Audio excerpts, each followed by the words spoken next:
So while you're introducing yourself in the chat, we can go ahead and get started. My name is Emily Vale. I'm the Executive Director of the Hudson River Watershed Alliance. Really excited to be presenting this opportunity. I'm joined here by Jennifer Cohen, our Operations Manager, who's on tech support, and will also be playing an important role in this project. We have this set up as a Zoom webinar here today, so all of the participants are on view only, but we encourage you to use the chat. And then if you have questions at any point during the presentation, please use the Q&A box. We'll have a lot of time at the end of the program to answer any questions that you might have. So I'll go ahead and share my screen, and we'll make sure that it is working today.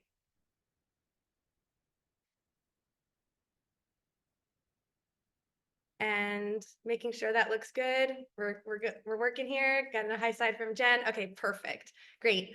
All right. Thanks again, everyone, for joining us. This is the informational webinar for the Watershed Group Capacity Building Technical Assistance Program that the Hudson River Watershed Alliance is launching in partnership with the Hudson River Estuary Program and NEIWPCC.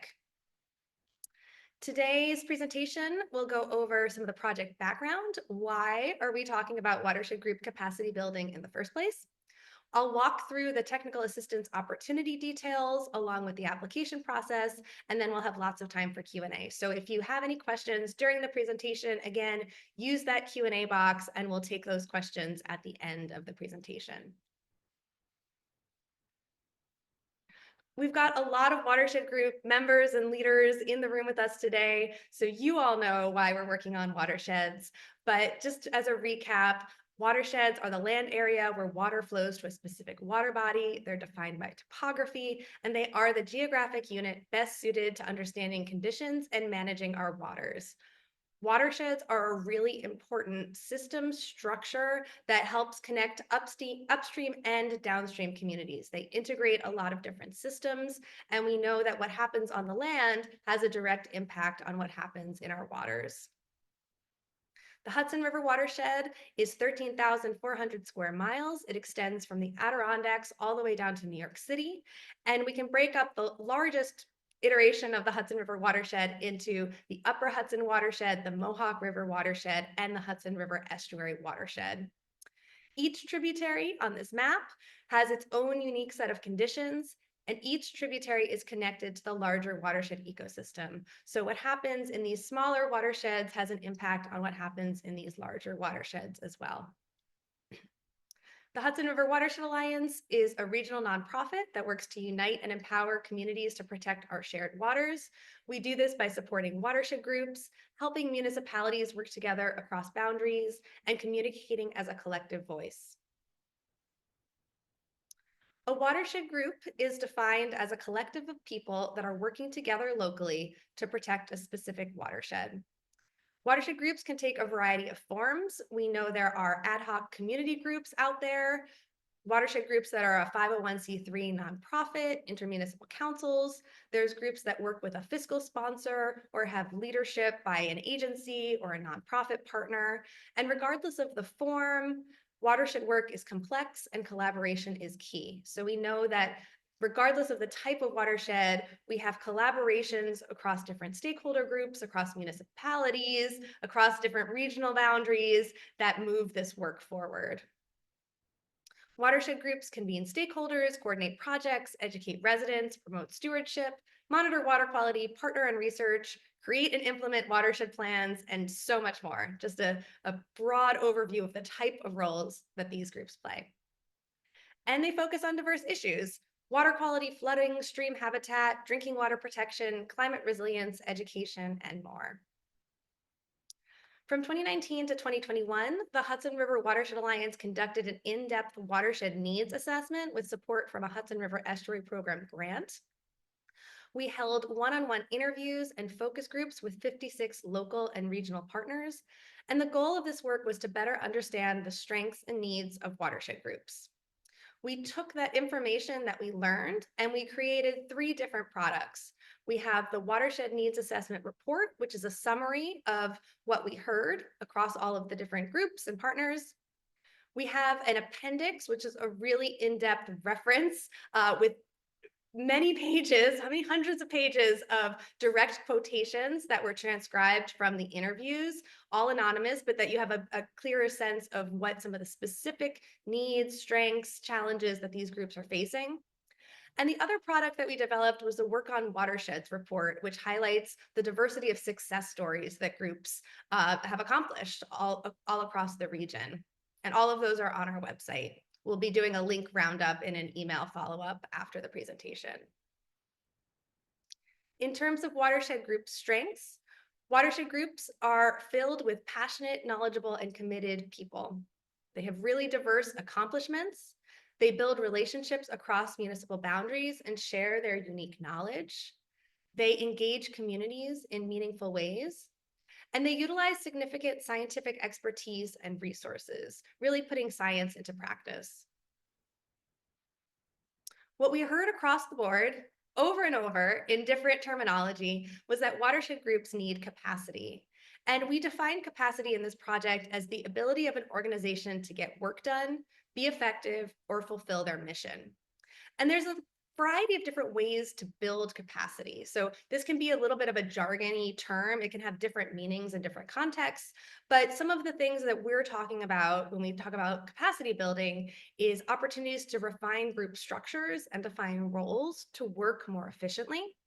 Building and sharing leadership so the work is spread out amongst a group rather than being all on one person, and involving more people and partners to open up more time, capacity, resources to get this work done.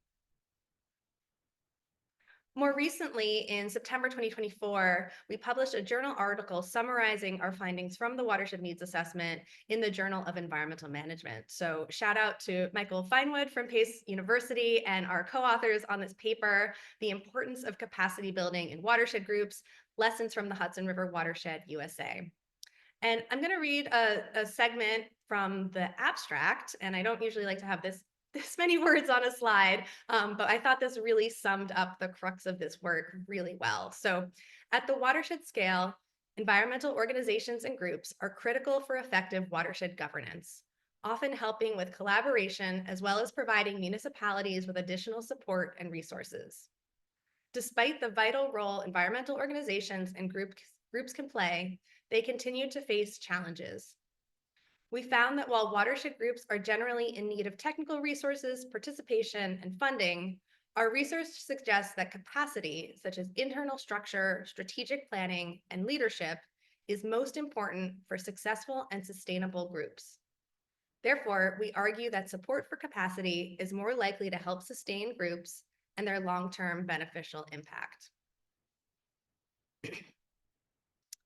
Since we published the needs assessment and the journal article, we've had ongoing feedback and conversations with watershed groups on their capacity building needs. We learned so much between 2019 and 2021, and we know that things are constantly evolving and changing. So it's important for us to always be in conversation with our watershed group partners.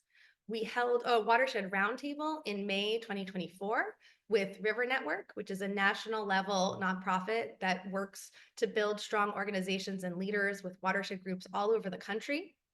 River Network staff came in and facilitated that roundtable on capacity building, talking about some frequently heard challenges and what they might indicate.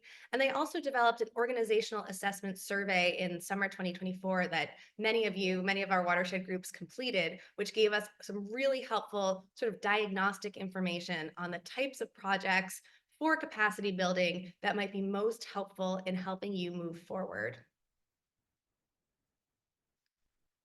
We think planning has a really important role in building capacity because it can help identify and build consensus around goals and roles. That can help identify where there's gaps, where maybe you need new partners or new people. It can help spread the workload around, and it can make sure that everyone's on the same page with what the goals are so the groups can work really efficiently.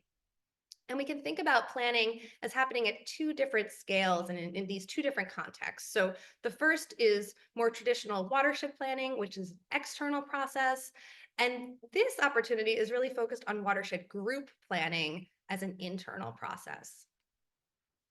So watershed planning is a process that brings people together from across boundaries and sectors to understand what the specific watershed needs. broadly. And this process starts with an understanding of current watershed conditions, setting goals for future conditions, and identifying strategic actions to get from the present to the future. This first piece of understanding current conditions is really the focus of the watershed characterization process. So a watershed characterization is the first step of watershed planning. It compiles information from all different sources into one place, provides maps, narratives, links to more information to tell the watershed story and provide that foundation for planning. So we know what the current conditions are, so we have a better understanding of what might need to change or maybe stay the same to have what the vision is for the future. So we just completed earlier this year a watershed characterization pilot project in collaboration with the Hudson River Estuary Program and NEIWPCC, providing a watershed characterization report for the Punch Brook Roloff-Jansenkill watershed, which was our rural case study, and the Sparkill Creek watershed, which was our urban case study. All of the materials from those two projects are up on our website, and we hope that they'll be used for templates for future watershed scale planning work. The other type of planning, which is more internal facing, is this watershed group planning, which is a process that brings together watershed group members and partners to understand what the watershed group needs. And so we distinguish this from the larger watershed planning process because watershed planning generally brings together municipalities and land trusts and agencies and academics and business owners and landowners and sort of all of the people that have a stake in that watershed. One of those entities is often a watershed group, and watershed groups are often tasked with implementing the watershed plans, but their roles are really specific. And where municipal land use authority is really well defined, perhaps land trusts or other conservation nonprofits have strategic plans that have very clear roles and pieces that they play. Watershed groups often don't have that kind of framework. And this work is really powerful because it's so flexible, it's so adaptive to the local conditions and needs. And yet it can also be really challenging to plan for that. So when we think about watershed group planning, we can use that same framework and planning process to think about what are the current conditions within the watershed group. What are the goals for what the watershed group might look like, accomplish, be? And what are the strategic actions to get from the present to the future? That's exactly where this project comes in. So we're really excited to be launching the Watershed Group Capacity Building Technical Assistance Program, again, offered by the Hudson River Watershed Alliance in partnership with the New York State Department of Environmental Conservation, Hudson River Estuary Program, and NEIWPCC. So now I'll go through the specifics of this opportunity. Lots of text. Please let me know if you have questions. Trying to go through everything sort of methodically with questions to get through the details of this. So what is the opportunity? We are going to be selecting 4 watershed groups from the Hudson River Estuary Watershed to work with one-on-one with a facilitator from February to July of 2025. Each of the participating watershed groups will review elements of organizational development and plan for priority actions over the next 1 to 2 years by developing a strategic work plan. And then with support from Hudson River Watershed Alliance staff, groups will implement one priority organizational development action. And I'll go through what all of that means, but that's the broad overview. So who is eligible? Watershed groups that are working in the Hudson River Estuary Watershed. So again, we've defined a watershed group as a collective of people working together locally to protect a specific watershed.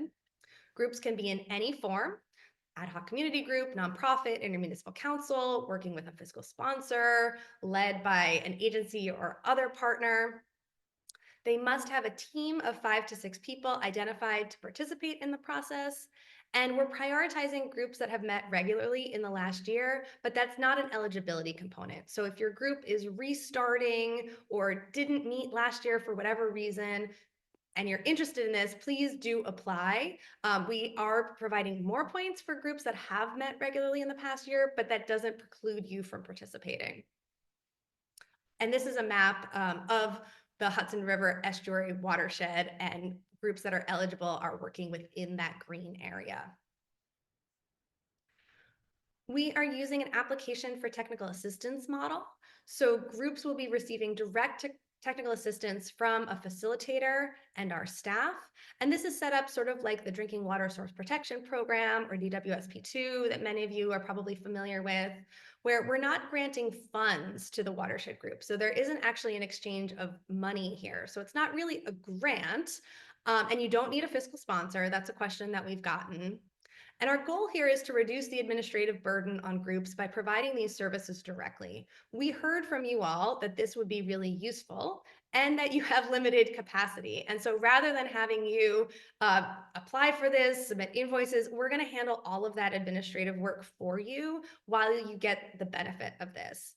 So there's no cost to the group to apply. There's no cost to participate, except that participants will commit their time to support the process. And so we acknowledge that time is valuable. And so there is that component of volunteering, committing time to participate in the process.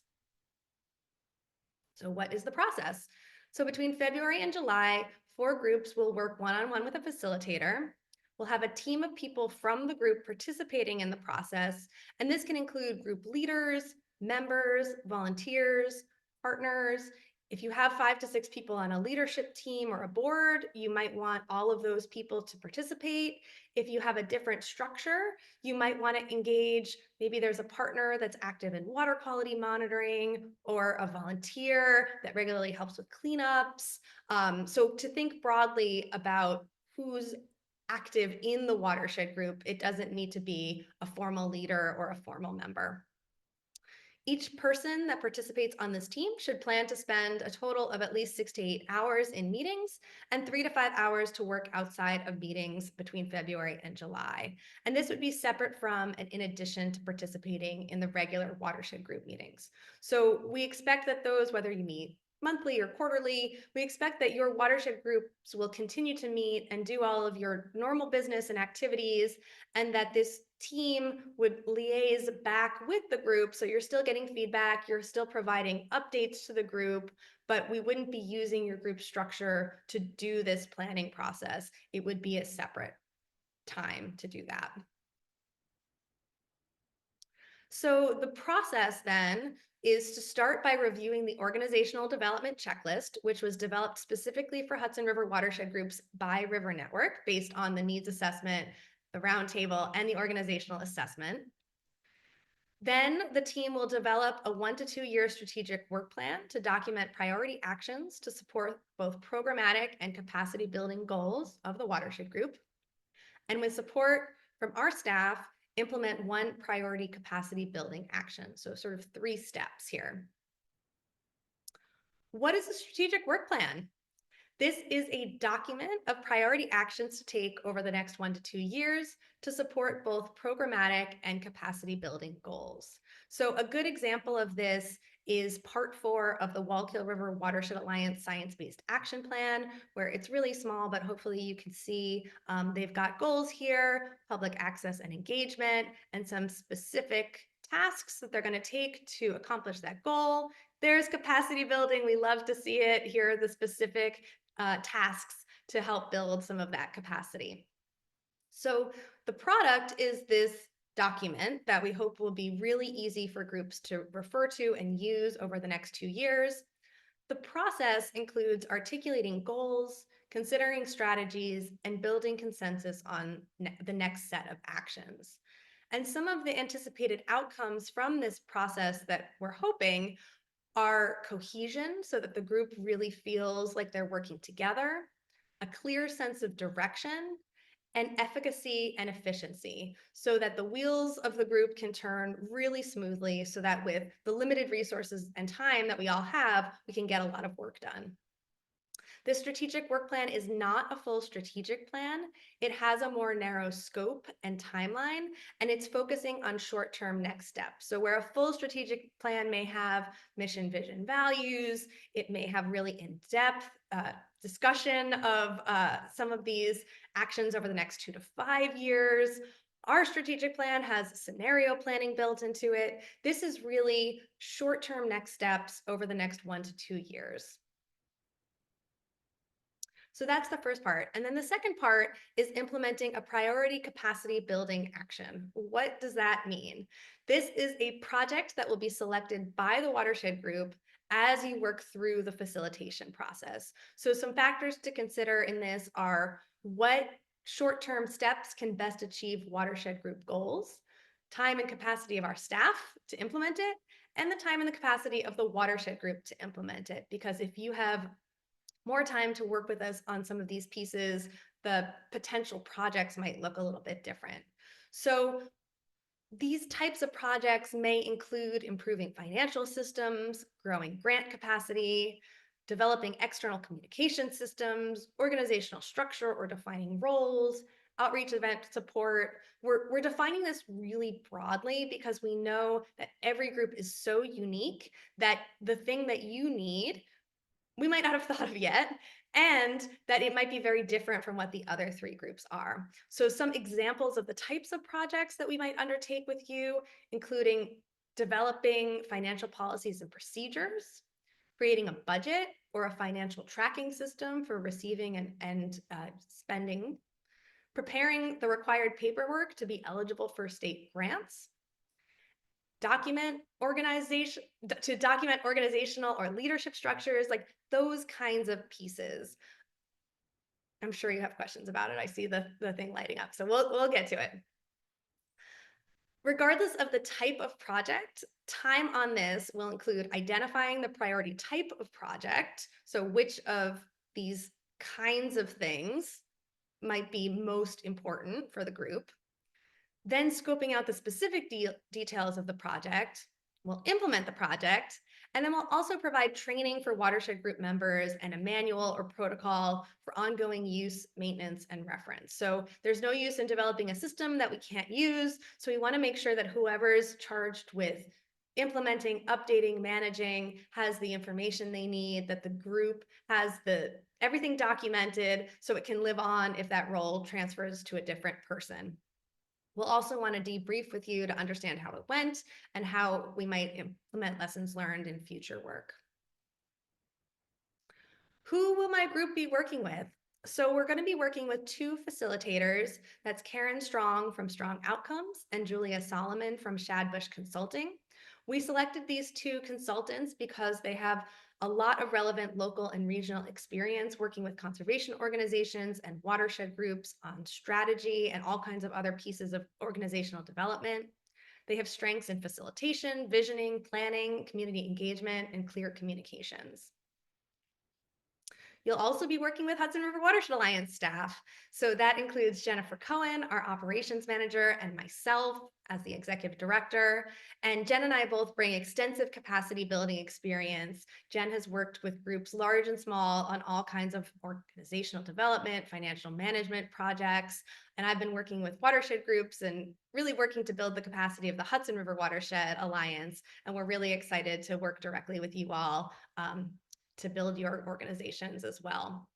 We'll also be partnering with the Hudson River Estuary Program and NEIWPCC, and Anna Palmer, the source watershed specialist, is our contract manager and will be providing technical oversight, and she'll be participating in the process and providing support as well. So we have 4 groups that we'll be selecting, and we'll assign 2 of the groups to Karen at Strong Outcomes and 2 of the groups to Julia at Shadbush Consulting. And that will be based on location, the watershed group mission or focus, capacity building priorities, since each of them have slightly different strengths. All 4 of the groups will work with both Jennifer and myself, and we'll be supporting the facilitation process for the duration of the project and then working one-on-one with you to support the priority capacity building action project. Okay. What is the application process? We have an online application form through Google Forms, which is on our website, and we've got all the information on our project website. The application is due Thursday, January 30th by close of business. What that really means is that we need it Friday, January 31st by open of business. So if you're burning the midnight oil, don't worry about a 5 o'clock deadline. I know many watershed groups are volunteers, can relate. So just as long as it's in our inboxes before open of business on Friday, January 31st, that would be great. We have a list of the application questions in Word and PDF for groups to work on before you submit the form. So if you want to collaborate on that, feel free to grab, download either in Word or PDF from our website. So you can take a look at those questions, work on it together, and have one person actually copy and paste it into the Google form and hit submit. Once the application is submitted, each one will be scored by myself and Jennifer and Anna from the Estuary Program, and the 4 groups that score the highest will be selected for this opportunity. The application questions have 3 components. The first is establishing eligibility, making sure that you've got all of the required elements to be eligible for this opportunity. The second is a series of answers that we'll actually be scoring. And we're focusing here on timing and readiness to work on organizational development and capacity building.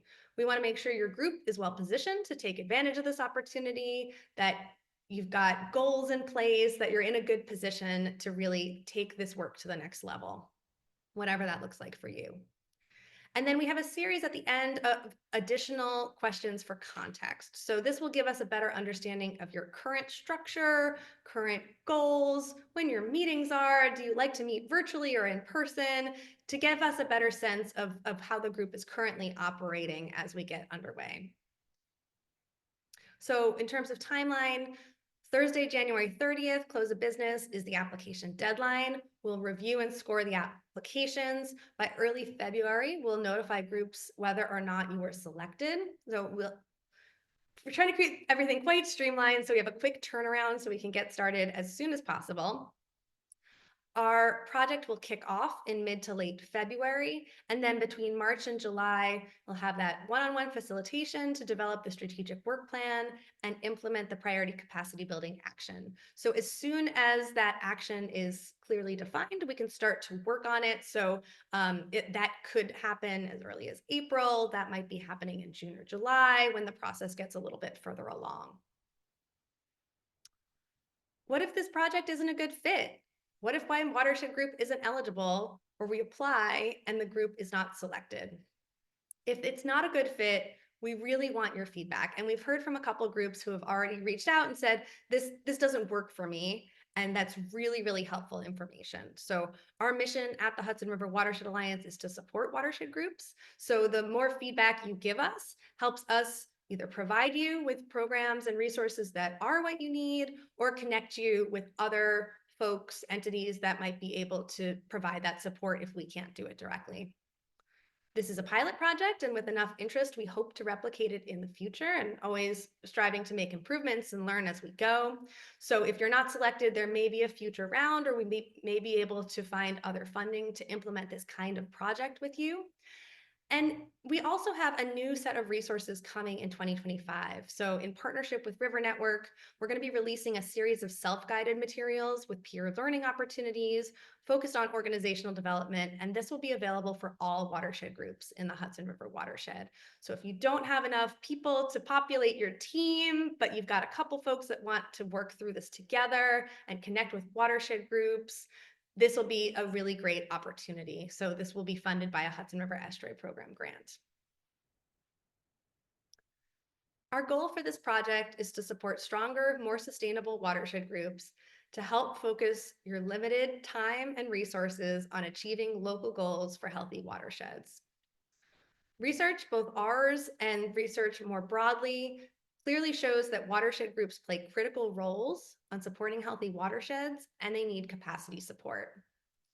And so we hope that through this project, we can provide groups with opportunities to build consensus and an agreed understanding of what to do next, cohesion, that you really operate as a group, and a clear sense of direction to confidently move forward. We're really hoping to provide groups with a boost through this process to get to the next level. And again, whatever that next level means to you. So this could be, we've always wanted to apply for a grant, but we've never been able to. Maybe you're hoping to manage a leadership transition and make sure the group is sustainable. There could be a shift to a new organizational or leadership structure. Maybe there's some new partnerships that you'd like to develop. You need some framing or internal systems to help provide those. Growing membership. Maybe you need some additional internal support to start an exciting new program that you've always wanted to launch. So this opportunity on technical assistance is really designed to take a look at where your program goals are, what you hope to accomplish in your watershed, and shore up those internal systems to make sure that you're working efficiently, smoothly, well as a group to accomplish those goals. In terms of next steps, all of the materials are on our project website. This webinar is being recorded and will be posted there with a PDF copy of these slides. We've got lots of links here, so you'll have access to all of that information. The application deadline is Thursday, January 30th. We are available to answer any questions that watershed groups have about the application or technical assistance process, and your comments and feedback are very, very welcome. So if we don't get to your question today, or you're watching this after the real-time webinar, please email us, ask us your questions. So there's my contact information. And with that, I will stop sharing and we'll get to all of your great questions. Okay, great. So I'm just gonna get caught up here and give folks a moment. Okay. First question, will a recording of this webinar be provided to us? Yes. So we're recording this webinar. We've got a PDF copy of all the slides. We're going to be sending that out to everyone who registered for this webinar and also posting it on the website. So it's broadly available for everyone to use and get up to speed. Okay, great. Couple questions on that. So perfect. Okay, so question on the application. Would identifying a priority capacity building action in the application make it stronger? Not necessarily. So we know that groups have a wide range of needs. And so if you know what you need in terms of the capacity building action, great. We do have a section on the application for some of that information that will help us, again, assign you to a facilitator, have a better sense of what the group will be working on.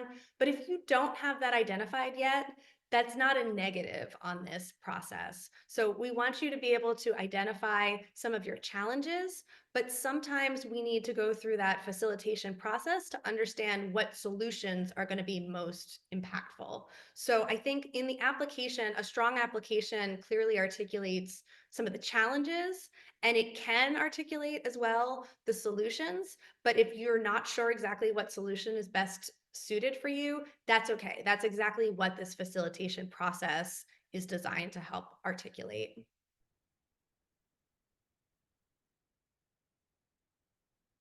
Okay, great. And then we have a question here about timing. So 6 to 8 hours expected by participants. Is that per month or for the period between February and July? So that is the period between February and July. So that 6 to 8 hours and then some of that time, additional time outside of meetings, is for that one-on-one facilitation. We'll work through the organizational assessment that I mentioned, and then also go through this process to develop that strategic work plan. In addition to that time, there will be time working one-on-one with the Hudson River Watershed Alliance staff to implement that capacity building action, that priority action. And so that might be the full team, or there might be one or two point people that are working directly with us. And that is much more scaled to what the group or the individual has capacity to do. So I know that's a little bit vague, but this is one of those, we kind of need to get in and work with you and see what is going to be the highest priority, and then work together to scope out what that second step project is going to be.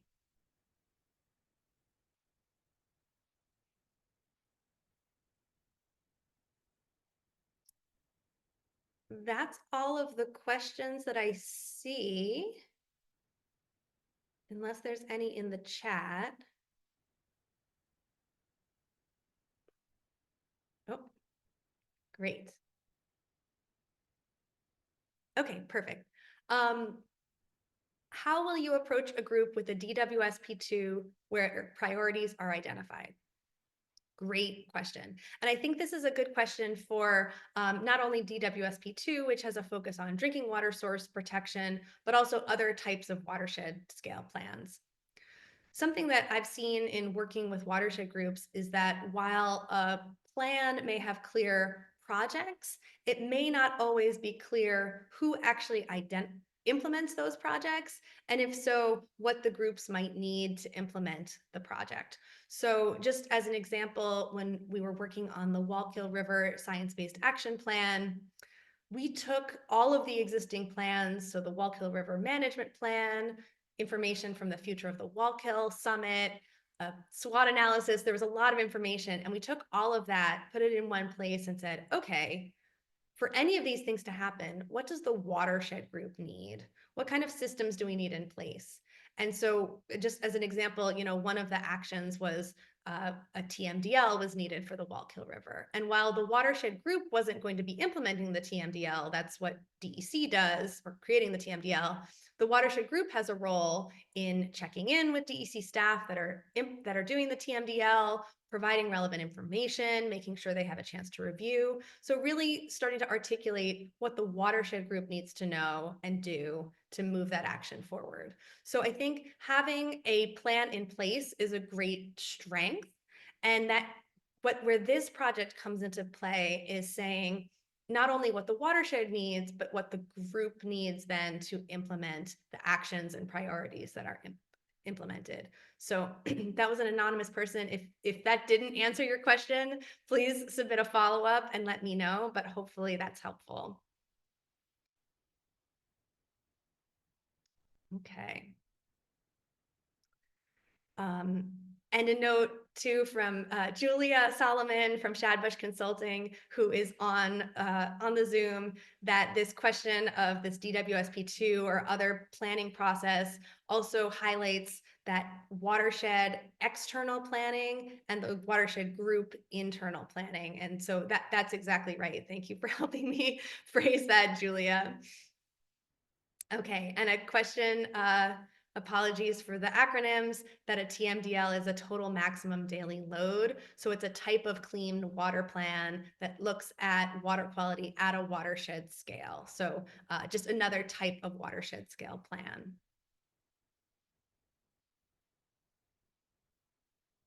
Okay. How many people are tuned in here today? What a great question. We have 31 people on the line here today, lots of watershed group members, as you can see in the chat. And we had, I think, 40 people registered for this. So everyone who's registered will get a copy of the webinar and the slides and the materials. Okay. So question, can you describe a bit more about the 5 to 6 person team preference, new members, or those that have been around for a little bit longer? And that's a great question. I think it depends on the group. So we know that there are some groups that have been active for quite a long time. And if there are members with institutional knowledge, that can be really, really valuable. At the same time, in any kind of strategic planning process, it's really helpful to have new perspectives and new folks. And so I would say that we don't necessarily have a preference, but it could be a strength to include people who have both longer term experience and who are newer, to have that diversity of different types of perspective. So I don't think we would score you based on the types of people on that team. Again, every group is different. And so we want to honor the diversity of different groups that are out there. Okay.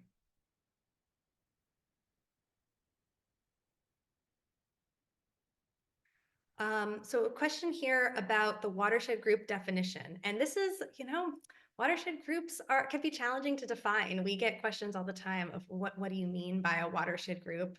So the note here is that the watershed group definition specifies that it's locally led. How many participants of a group should be living and working in the watershed versus regional partners, et cetera? Every watershed group is a little bit different, and we know that there are some groups that are really locally led and community driven, and we have other watershed groups that are perhaps locally led, but engage regional partners and provide a space for partners to share valuable information.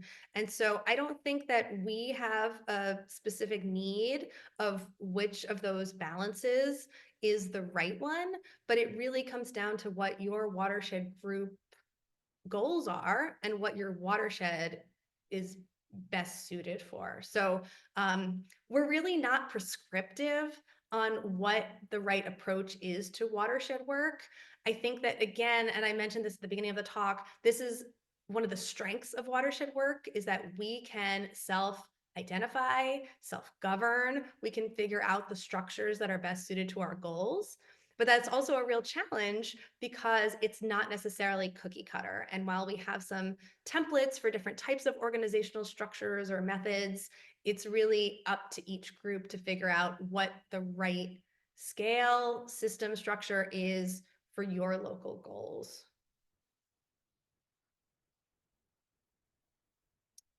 Okay. Do you see providing support to develop a full-on 3 to 5 year strategic plan as well? Great question. So I mentioned that this 1 to 2 year strategic work plan is not a full strategic plan. Those tend to have a much broader scope, a little bit longer timeline, lots more information. We don't have plans in the short term to provide that support. And if groups are interested in that, that feedback would be really helpful for us because we might be able to connect you to different funding sources that would be able to support a larger scale project. We might be able to participate in some way, but that would be a little bit different than what's currently offered. So I think that if your group does this strategic work plan for 1 to 2 years, one of the goals might be a full-on strategic plan, and then we might be able to work with you to frame out, well, what are the steps to get there? You know, what are the funding sources? Who are the partners? How can we get this action accomplished? Okay. Question, is there help offered for dealing with interstate watersheds? Ooh, great question. We know the Sparkill Creek watershed includes both New Jersey and New York State, and we know that really well because we just did a watershed characterization for the Sparkill and learned so much about how New Jersey manages environmental resources and all of the differences in data between the two states. So we're not offering specific help for dealing with that challenge. And if it comes out through the facilitation process, again, like maybe that's one of the actions that is a valuable next step is to build some of those interconnections across states. Again, if I'm not answering your question right on any of these, please follow up. These are really great questions.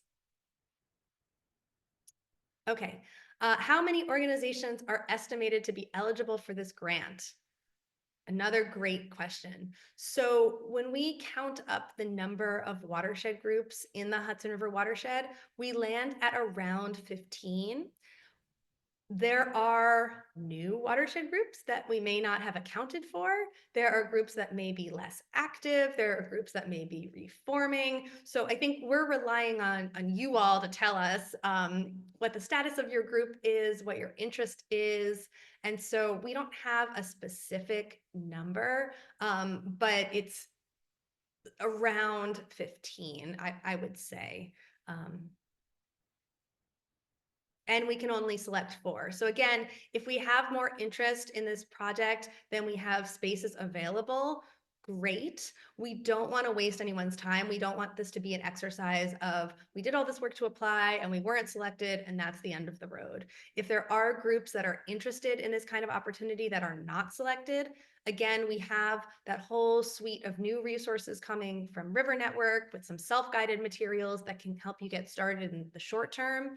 And we'd also love to replicate this project or work with you to find funding to do it in a slightly different way if that's a better fit for you. So anyone who's interested, we don't want to just slam the door and say, you know, we're not going to be working with you. We really want to think creatively about how we can best give you the resources you need in this time frame.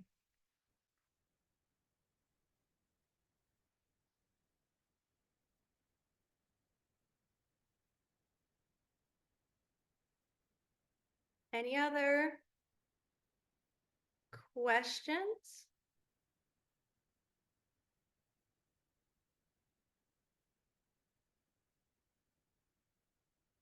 Okay, great question. Knew there were more. So question, if future legal support is required, are you working to provide? Another great one. So what we're doing through this program is providing this framework to have group members think through what actions need to take place to get the organization to the next level. And that might include legal support. That might include really detailed technical expertise. And so what we can do is start to point you in the direction of some of the people that might be well suited to provide that support. So for example, the New York Council on Nonprofits provides groups with access to bylaw review. They can do some financial management work. So if there's things that are outside the scope of what the Hudson River Watershed Alliance can do, or what this opportunity provides, we can also make recommendations through the strategic work plan process of where you might go to get some of that more detailed, like legal support, financial support, etc. So there's a whole ecosystem of businesses, consultants, nonprofits that provide capacity building support to nonprofits. We've partnered with many of them to grow the Hudson River Watershed Alliance. We've got a whole list of people that we might be able to point you in the direction of. We also have been in touch with the Hudson Valley Nonprofit Consultant Network, which also helps to, as an umbrella organization, sort of help people navigate to the right expertise that you need, including some pro bono time. So again, we may not be able to provide some of that really in-depth technical support. And our hope is that we can help foster those connections so you have access to the information you need.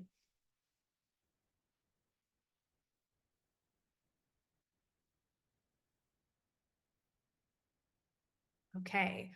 Will you wait until after the deadline to begin evaluation? Uh, Probably. I mean, if you want to get your application in early, that's great. That certainly helps us. I hadn't even thought about that. I just assumed everyone would submit their application at 5 o'clock on that Thursday. So maybe we'll see when the applications actually come in.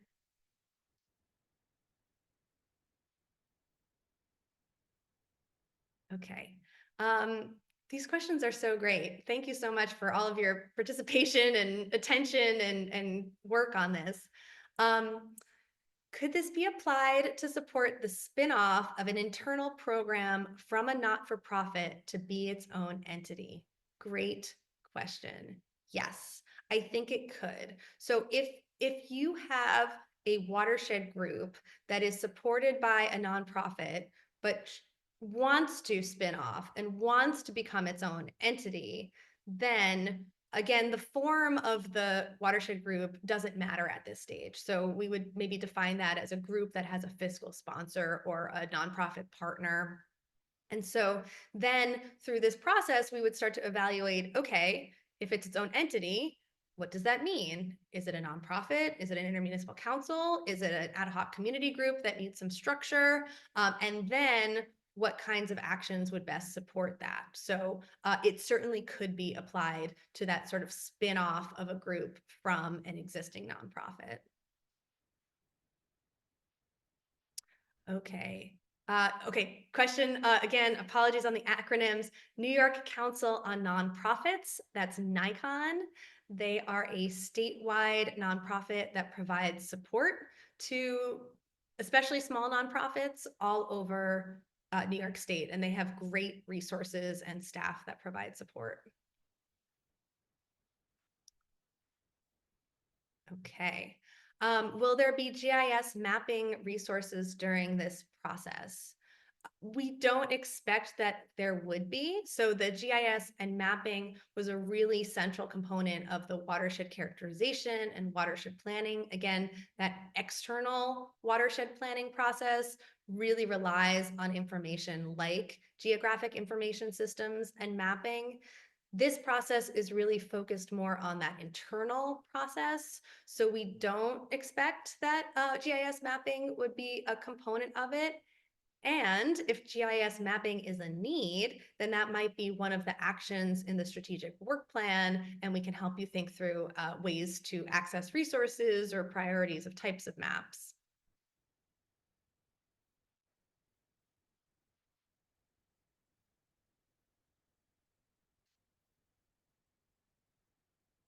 Any other questions? Comments and feedback and feelings are also welcome. I hope you feel excited about this opportunity and that it's not too overwhelming. Our goal here really is to try this new program to start to meet some of the needs that we've been hearing about for quite a long time and help groups start to unpack the best way forward. And again, building that consensus, building that group strength and confidence so that everyone understands what each other are doing, roles are clear, working towards common goals to accomplish whatever your watershed group's local goals may be. Okay, I got a comment. We are ready.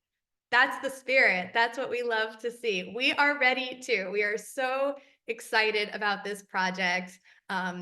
It's really internal nuts and bolts, a little wonky, and it's this kind of stuff that really, really gets us excited. So I know that it can be sometimes a tough sell to be working on organizational development. Sometimes we call it organizational hygiene. And really, it's so foundational and really exciting for us to get to work with you all on this kind of project. So another comment, this is a terrific idea to move our local groups to the next steps. Thank you. We think so too. All right. That's all the questions I see. So again, if you have any other questions that come up while you're working on the application process or while you're thinking about applying, please email me. My contact information is on the website. And we really look forward to working with you on this set of opportunities or on the next series of organizational development programs that we'll be offering later this year. So thanks so much, everyone, and have a great afternoon.